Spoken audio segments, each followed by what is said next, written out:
Perdido fui a mi Jesús, Él vio mi condición.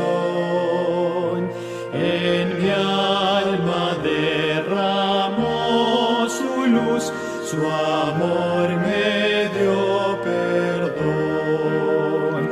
Fue primero en la cruz donde yo vi la luz y mi carga de pecado dejé. Fue allí por fe vi a Jesús y siempre con él feliz seré. En cruenta cruz mi Salvador su sangre derramó. Por este pobre pecador a quien así salvó. Fue primero en la cruz donde yo vi la luz y mi carga de pecado dejé. Fue allí por fe vi a Jesús y siempre con él feliz seré. Venció la muerte, qué poder, y el Padre le exaltó al trono para interceder por tales cual soy yo. Fue primero en la cruz donde yo vi la luz y mi carga de pecado dejé. Fue allí por fe vi a Jesús y siempre con él feliz seré. Aunque él se fue, conmigo está el fiel consolador, el guía que me llevará al reino del Señor. Fue primero en la cruz donde yo vi la luz y mi carga de pecado dejé.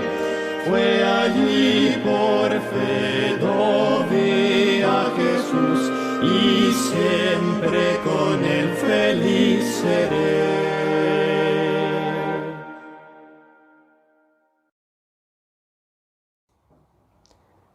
Queridos hermanos, querida Iglesia, es un verdadero placer dirigirme a todos vosotros. Bendecido y feliz sábado a todos. Antes de abrir la palabra de Dios, vamos a inclinar nuestros rostros para elevar una oración de petición y de gratitud a Dios. Bondadoso Padre que estás en los cielos, queremos pedirte, agradecerte, que en estos momentos que te presentamos este culto de adoración a ti, deseamos que tu Espíritu Santo pueda estar en el corazón de todos los que hoy oirán o los que escucharán este mensaje más tarde. Queremos rogarte que tú nos inspires y nos ayudes a oír con claridad tu voz hablando en nuestras vidas, en el nombre de Jesús. Amén, Señor. Amén.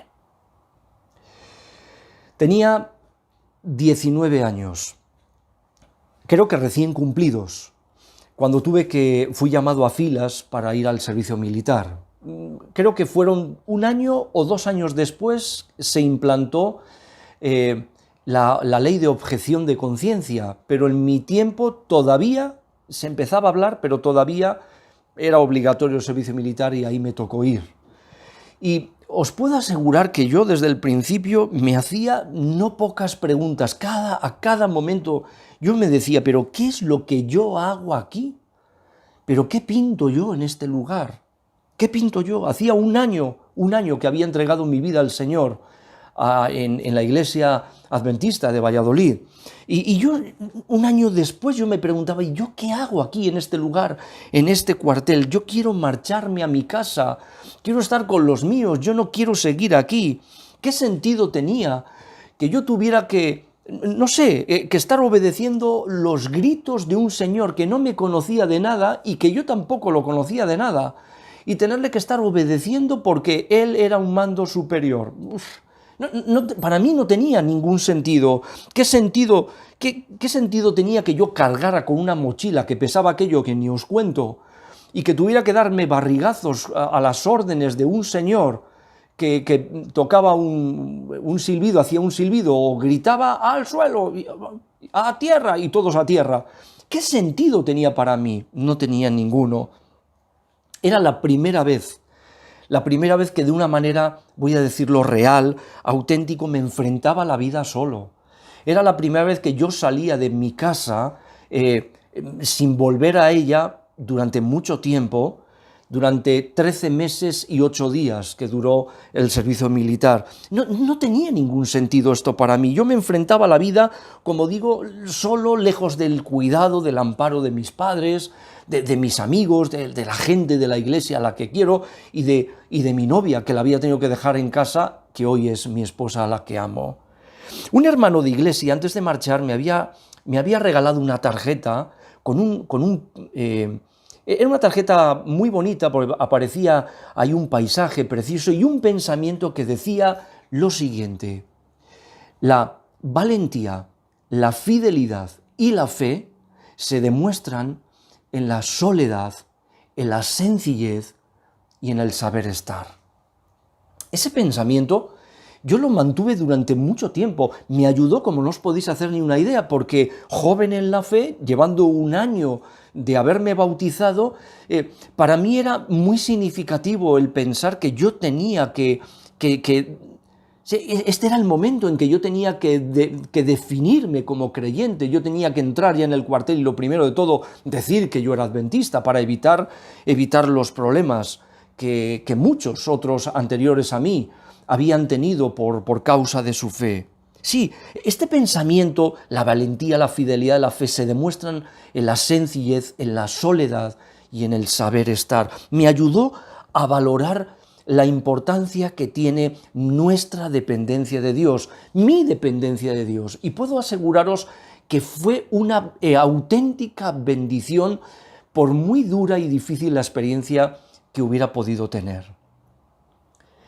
Fue extraordinaria porque mi fe en Él debía demostrarse justamente en ese momento, justamente cuando lo pasas mal, cuando te sientes solo, cuando no sabes por dónde tirar, cuando no sabes qué hacer.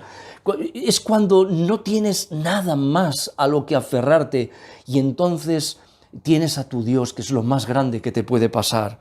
Esa dependencia de Dios. Desde que comenzó, como sabemos bien, la rebelión de Lucifer en los cielos, Apocalipsis 12, versículo 7 en adelante, y luego todo el relato que aparece en el capítulo 3 de Génesis, donde habla de cómo se introdujo el pecado, cómo entró el pecado en nuestro mundo. Satanás, el adversario de Dios, desde entonces ha andado como un león rugiente buscando a quien devorar. Es así, y ha causado estragos tremendos en el mundo. Él es el agente, el gran engañador. Él es el que ha estado generando los problemas de sufrimiento en el mundo. Dios no tiene nada que ver con ello. Y todos esos estragos dentro del pueblo de Dios, como el apóstol Pablo, por ejemplo, muchos hombres y mujeres fieles sufrieron precisamente puestos en prisiones por causa del Evangelio. Y también ha mandado al exilio el diablo en islas perdidas, en islas remotas, a pastores, a creyentes, a gente fiel, como lo hizo también antaño con el apóstol Juan, y allí afligió también a amigos y seguidores de Jesús, como lo hizo también en el pasado con el buen amigo Lázaro, amigo de Jesús, produciendo en sus cuerpos enfermedades terribles, enfermedades de todo tipo, enfermedades que han terminado por provocar la muerte de la gente. Pero hay algo que no ha logrado el diablo, y es que por mucho que sus estrategias se pusieran en marcha, siempre han fracasado. Y esto debe llenarnos de esperanza, porque el apóstol Pablo precisamente fue estando en las prisiones donde escribió la mayor parte de sus epístolas, y fue Juan que escribió ni más ni menos que uno de los libros más impactantes de toda la Biblia, el Apocalipsis, estando prisionero, desterrado en aquella isla solitaria de Patmos, y fue justamente en una tumba como la de Lázaro, desde donde Jesús obró uno de los milagros más portentosos, llamando a resurrección de vida a su amigo Lázaro, devolviéndole la vida. Es decir, ¿sabes? El Señor es capaz de producir de situaciones negativas una bendición para los hijos que confían en Él. Y es verdad que no hay nada bueno en lo malo, no hay nada que sea bueno en haber contraído el COVID-19 y haber estado sufriendo, no hay nada bueno en haber perdido el trabajo, ni tampoco cuando tus recursos escasean y no puedes seguir adelante. Los cristianos tenemos que ser capaces de vivir permanentemente contracorriente, y en eso no hay nada bueno tampoco. No es fácil. No es fácil cuando ves que tu despensa está vacía, cuando tus hijos te piden comida y no tienes que darles. No es fácil. Pero Dios, ¿sabes?, no es el Señor de los cielos y de la tierra solo de vez en cuando. Nuestro Dios no es un Dios que se olvida de atender las responsabilidades de sus hijos y que solamente los atiende cuando se acuerda, porque tiene muchas otras cosas en las que pensar. No, el Señor, dice Jeremías 30, 24, el Señor no parará hasta que haya cumplido y haya hecho los designios de su corazón. No va a parar Dios. Quiere decir que los planes divinos van a seguir adelante hasta el final y no va a haber absolutamente nadie ni nada que pueda pararlos. Así que en Él somos más que vencedores, dice la Biblia. Claro que sí. Nuestro Señor no es alguien que se queda dormido en medio de las tempestades de nuestra vida, es alguien que está siempre atento a las necesidades. Así que si estás pasando en esta etapa de la vida, en este momento trascendental que nos ha tocado vivir, si estás viviendo hoy en momentos difíciles, situaciones que son incomprensibles para ti, quiero que pienses que Dios va a usar todo esto para llevar adelante sus planes, sus propósitos con relación a tu vida, y va a ir más allá de tu propia vida, a afectar también positivamente la vida de todos los demás, de los que están a tu alrededor. ¿Te acuerdas de la historia de José, verdad? Que fue vendido por sus hermanos, llevado cautivo a Egipto. ¿Te acuerdas que terminó en una cárcel egipcia por mantenerse fiel y firme de parte de los principios de Dios?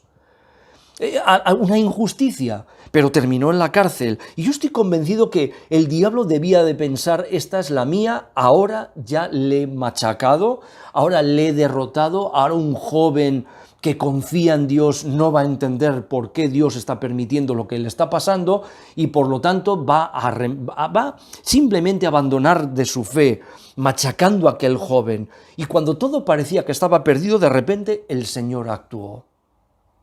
El Señor actuó. ¿Sabes? Hay un salmo precioso, Salmo 105, vamos a buscarlo, Salmo 105, versículos 17 al 19. Y dice: a José, que fue vendido como esclavo, afligieron sus pies con grillos. En cárcel fue puesta su persona hasta la hora en que se cumplió su predicción y se le acreditó la palabra de Jehová. Me gusta estas palabras, porque esto es lo más importante. Lo más importante no es lo que nos pasa.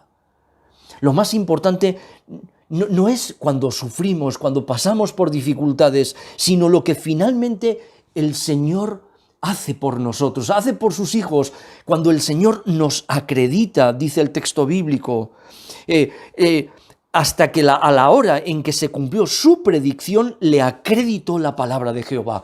El Señor da crédito, el Señor es el que finalmente nos acredita, el que sale en nuestra defensa. Es Él el que afirma nuestra inocencia frente a cualquier acusación del enemigo. Y eso es lo verdaderamente importante. Lo que el diablo había tramado para destrucción, resulta que Dios lo estaba usando para bendición. ¿Te das cuenta? El diablo maquinando para intentar generarnos dolor, sufrimiento, Y sin embargo, Dios es capaz de tornar todo ello en una bendición. Este es nuestro Dios. Sí, mi querido amigo y hermano, este es el Dios del que tienes que sentirte profundamente enamorado. Este es nuestro Dios, un Dios que pone límites al poder del enemigo para que no los traspase, para que no vayan más allá. Este es Dios. En el Salmo 66, versículo 10 al 12, dice: porque tú nos probaste, oh Dios, nos refinaste como se afina la plata.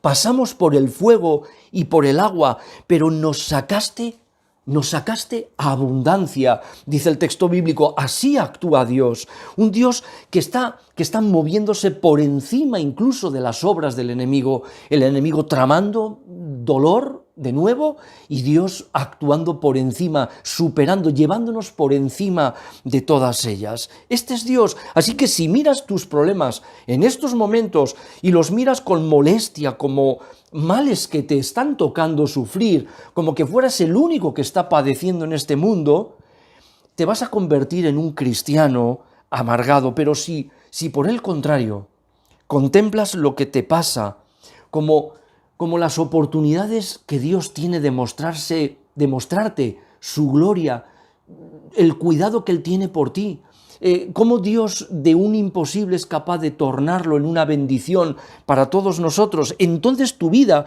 adquirirá un nuevo sentido. La vida, la forma de concebir los problemas, las situaciones por las que nos toque pasar, las miraremos con otra perspectiva completamente diferente. ¿Cuál es el propósito? El propósito de lo que te pasa hoy. ¿Por qué no dejó el Señor a José fuera de la cárcel? ¿Por qué? ¿Por qué? ¿Por qué? No sé. ¿Por qué tuvo que pasar varios años dentro de la cárcel cuando era un hombre inocente, un joven que se había mantenido firme y fiel a Dios? ¿Por qué? ¿Por qué no salvó la vida de Juan el Bautista, por ejemplo? Y que le cortaron la cabeza y luego Jesús sintió tristeza y lloró profundamente por ello. ¿Por qué no lo libró? Mirad, hay preguntas para las que yo no tengo todas las respuestas, pero lo que sí que puedo decirte es que el Señor tiene respuestas para todo ello, aunque tú y yo no las conozcamos hoy por hoy. Algún día serán aclaradas, algún día todas ellas se nos responderán y de una manera en la que diremos: pues oye, nunca había pensado de esta forma. Pues eso es verdad. Tienes razón. Sí, aquellas oraciones, dice la hermana White, que nos parecieron desatendidas de parte de Dios, fueron nuestra más grande bendición. Claro que sí.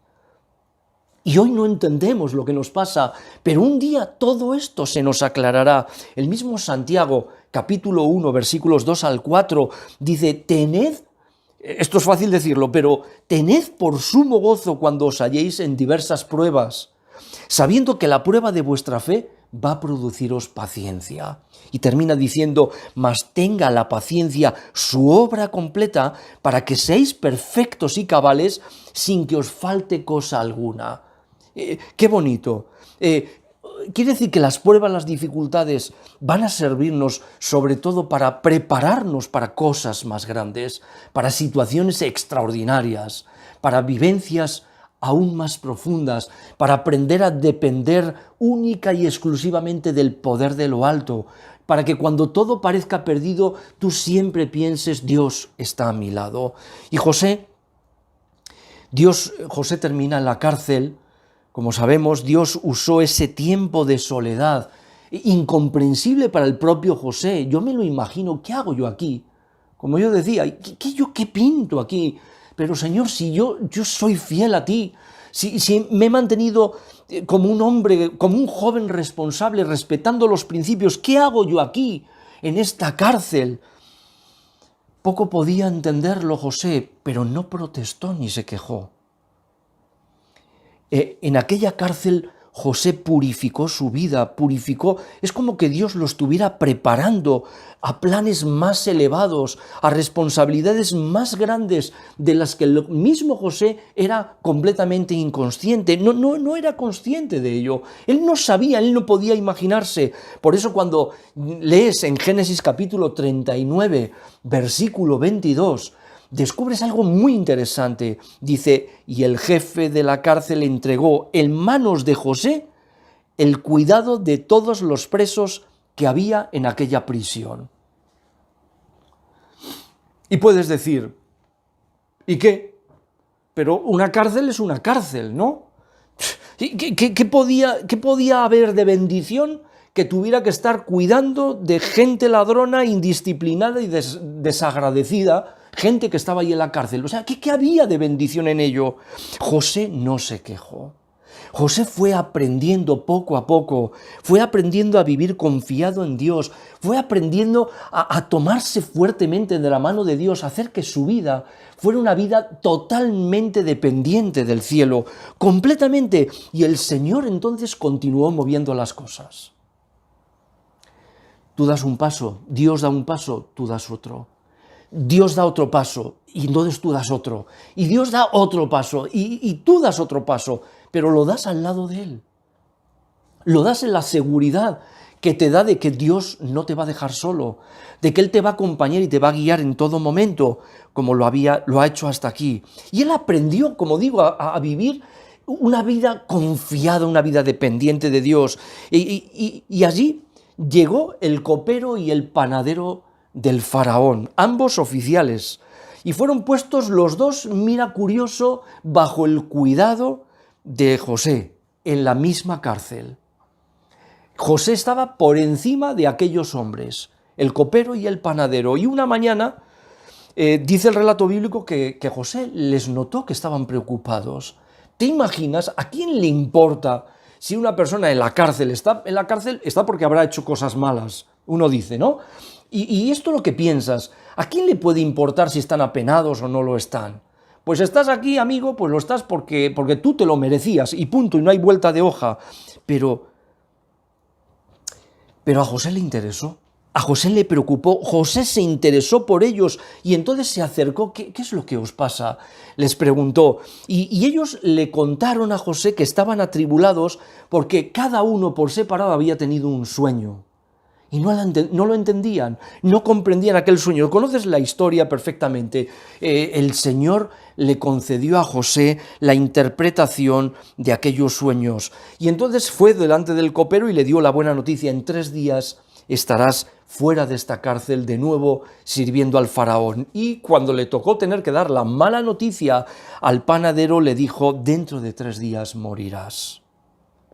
Bueno, pues cuando todo parecía que se abría ya un camino claro, una puerta de par en par de solución para que José por fin pudiera salir de aquel lugar, de aquella prisión, lamentablemente el texto bíblico de Génesis 40, 23 dice: el copero se olvidó de José.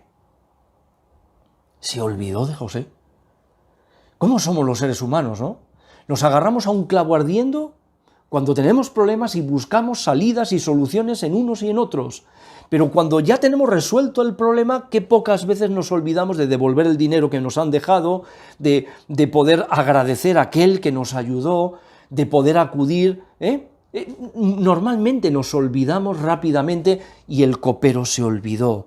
Y el texto bíblico del Génesis capítulo 41, versículo 1, dice justo el versículo siguiente al anterior, a que el copero se olvidara de José, dice el relato bíblico: pasados 2 años tuvo el faraón un sueño.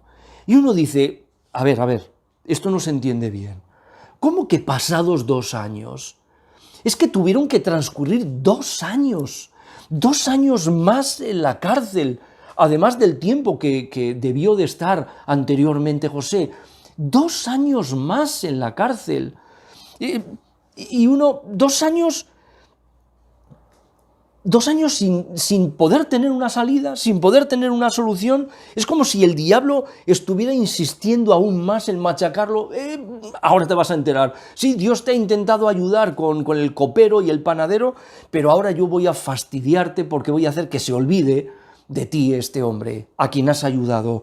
Y se olvidó. Pero como se había olvidado, entonces el Señor suscita un sueño en el faraón. No me preguntes por qué lo hace después de 2 años. No puedo decírtelo. Tal vez Tal vez durante todo ese tiempo José está aprendiendo cosas, está aprendiendo a depender de Dios, a aferrarse aún más de la mano del Dios Todopoderoso. No sé si Dios lo está preparando, sé que Dios lo estaba preparando para algo mucho más trascendental, algo que el propio José no sabía todavía, no tenía ni idea. Pero tú y yo lo conocemos porque conocemos la historia. No, de ninguna manera Dios se había olvidado de José. Dios tampoco se ha olvidado de ti. Dios tampoco se olvida de nosotros cuando pasamos por problemas, por dificultades. Todo lo contrario, ha decidido prepararnos para un futuro glorioso, maravilloso, y a esa tierra nueva y a la eternidad yo no puedo ir de cualquier manera. Yo tengo tantas cosas que pulir. El Señor tiene tantas cosas que hacer todavía en mi propio corazón, que a veces Él permite que pasemos por prisiones, por situaciones diversas, para que vayamos aprendiendo lecciones que son importantes para nosotros. Dios está completamente comprometido contigo, con tu vida. No puede ser de otra manera y por eso Él ve tus necesidades hoy, Él siente y conoce los problemas que hoy tienes y mira el mañana como oportunidades para ti. Y Él va despejando el camino, dándote oportunidades para demostrarte que Él sigue al frente de todo, absolutamente de todo. Él sigue al frente de tu vida. Así que confía, por favor, en sus planes. Confía por entera tu vida a Dios, por entero, porque de esta vas a salir más que vencedor. De esta vas a salir como un hombre, una mujer victorioso. Él quiere hacer de nosotros, que a veces esclavos, encarcelados, quiere hacer príncipes victoriosos. Quiere darnos la oportunidad de vivir en una condición que ni siquiera podíamos imaginar que llegaríamos a tener. Por eso Él ha puesto límite a cualquier situación negativa que el diablo pretenda tener. Él no nos confundamos, no estamos hablando de una teología de la prosperidad aquí. Estamos hablando de algo mucho más importante. Hablamos de que para Dios lo que realmente importa es lo que tiene preparado la eternidad para nosotros. Ese es el objetivo más importante. Así que no pienses en que los problemas por los que tú estás atravesando van a durar siempre, porque no hay ningún problema que dure siempre, tampoco los tuyos. Deja que sea Dios quien te vaya formando. Deja que sea Dios quien te vaya preparando, porque lo está haciendo para la eternidad. Como digo, Él observa cómo gestionas las cosas.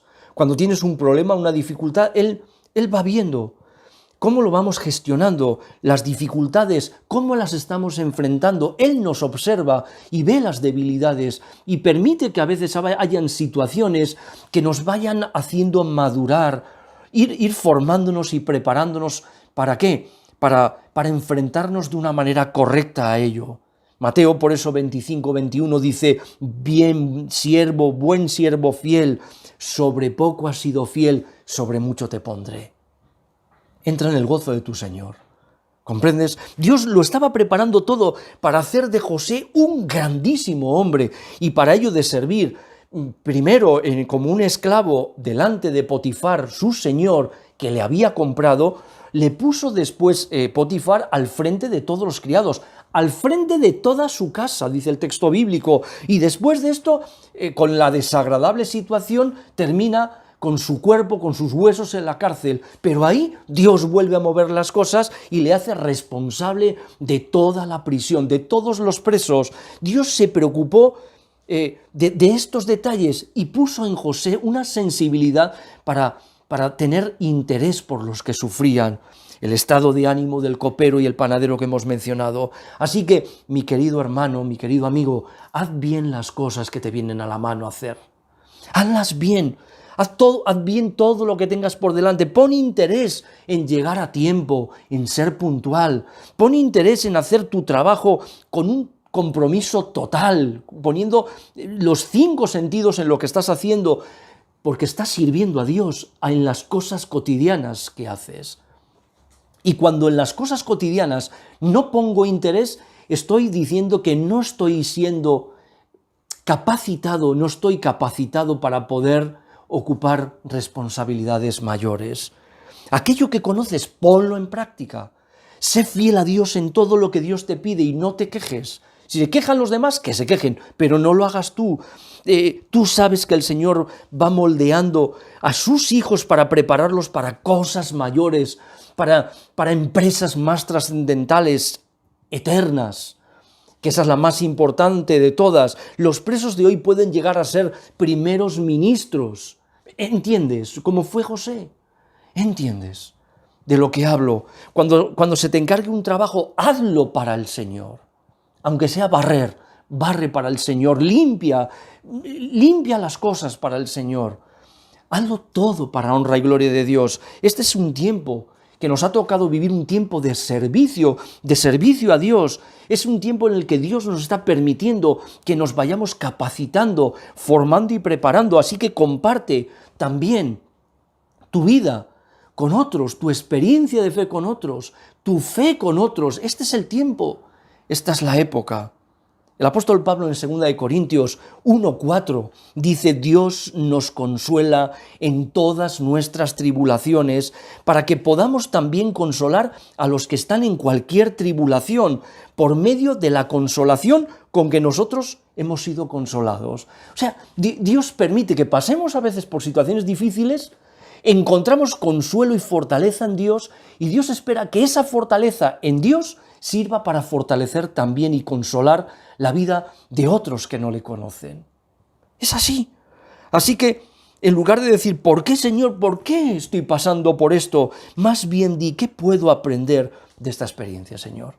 ¿Qué puedo aprender? En lugar de orar a Dios y decirle, Señor, quítame esto, quítame esta circunstancia, pídele a Dios que esas circunstancias te ayuden a cambiar tu vida y a prepararte para su reino.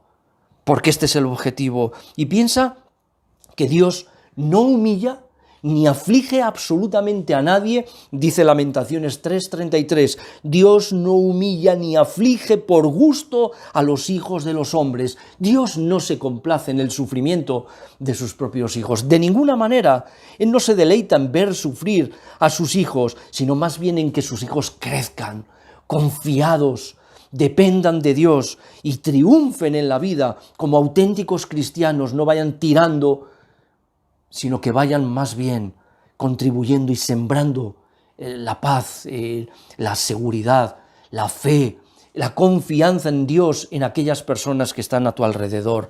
Dios no va a fallarnos ahora, mis queridos amigos. Termino ya. Él nos va a hacer aptos en toda buena obra para que hagamos su voluntad, dice Hebreos 13:21. Así que nadie dijo, puedes buscar en toda la Biblia un solo texto que diga, si crees en mí, no tendrás problemas. No es verdad, no es cierto. Este camino no iba a ser fácil y nadie ha dicho que lo fuera. No sería un camino libre de dificultades, lo es.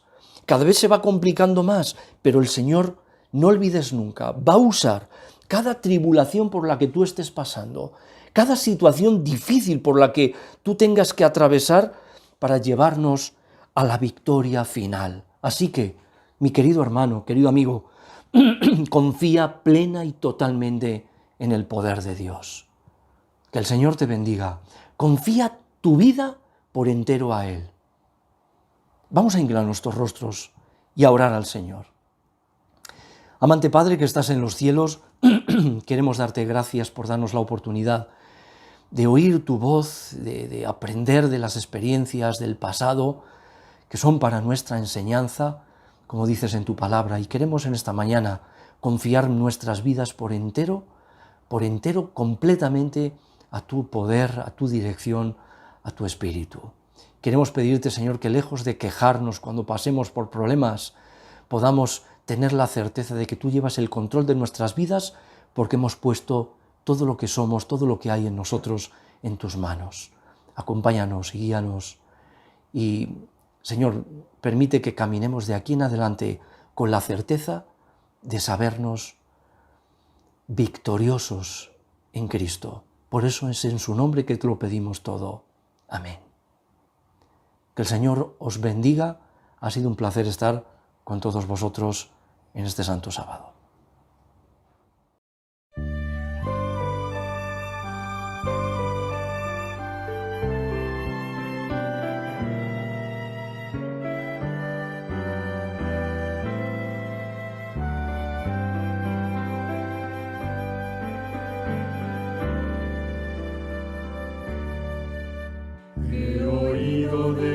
tierra hermosa y soñada, un lugar en donde la alegría es total. Con mis ojos la diviso no muy distante, mis oídos ya escuchando música están. Cansadora es la vida aquí de este lado, y mis brazos casi ya no pueden remar, agotados y heridos por tantos días.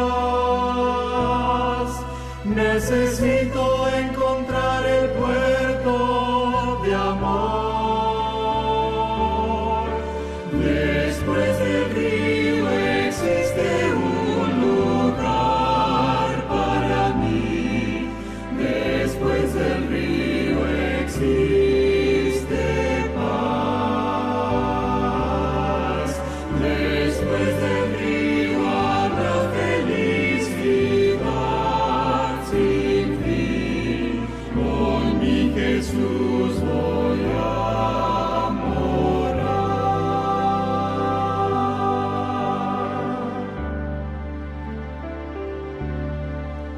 He soñado con aquellas bellas moradas que ninguno ha visto en este mundo jamás, de belleza que no puede ser comparada, pues la gloria del Señor se encuentra allí. Mucho más hermoso que el sol al ponerse,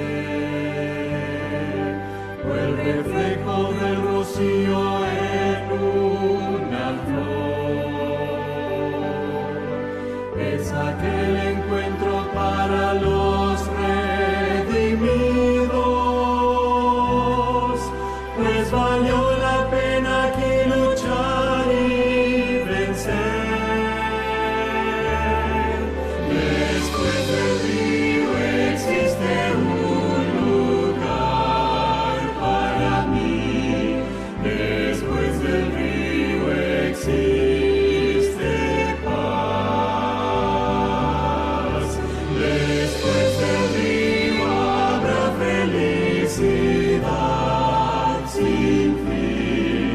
Con mi Jesús